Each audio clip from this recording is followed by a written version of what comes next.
Hello hi good morning friends, అందరు బాగున్నారా? FK ట్రేడర్స్కి అయితే వచ్చానండి. ఇక్కడ ఆల్ ఐటమ్స్ గ్రాసరీ ఐటమ్స్ అయితే హోల్సేల్లో దొరుకుతాయి. 72 సంవత్సరాల ఓల్డ్ అన్నమాట. హైదరాబాద్ సికింద్రాబాద్ ఎంటర్ తెలంగాణ మొత్తం చాలా రకాల రైస్ బ్రాండ్స్ అయితే ఉన్నాయి ఇక్కడ.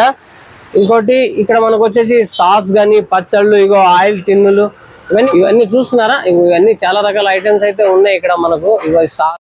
ఓకే ఫ్రెండ్స్, వెళ్దాము. చాలా పెద్దగా ఉంది స్టోరు. ఇక్కడ అన్ని ఆల్ ఐటమ్స్ అన్ని హోల్సేల్లో దొరుకుతాయి. ఇగో ఇక్కడ చికెన్, ఫిష్, అన్ని రకరకాల మసాలాలు, అన్ని డ్రై ఫ్రూట్స్ అనమాట. ఇంకో డ్రై ఫ్రూట్స్ చూస్తున్నారా? చాలా రకాల ఐటమ్స్ అయితే ఉన్నాయి. ఫుల్ వీడియో కింద లింక్ ఇచ్చాను, వీళ్ళ నంబర్లు కూడా ఇచ్చాను డిస్క్రిప్షన్. రకాల మసాలాలు ఇవి చూస్తున్నారా? వచ్చేసి పప్పు ధాన్యాలు అనమాట. ఇగో కందిపప్పు, శనగపప్పు, ఎర్రపప్పు. ఫుల్ వీడియో కింద డిస్క్రిప్షన్లో లింక్ ఇస్తాను, చూడండి. ఆల్ ఐటమ్స్ అయితే అవైలబుల్, అన్ని హోల్సేల్లో దొరుకుతాయి అనమాట. సబ్స్క్రైబ్ చేయండి, లైక్ చేయండి, షేర్ చేయండి, కామెంట్ చేయండి ఫ్రెండ్స్. ఆదరిస్తారని కోరుకుంటున్నాను.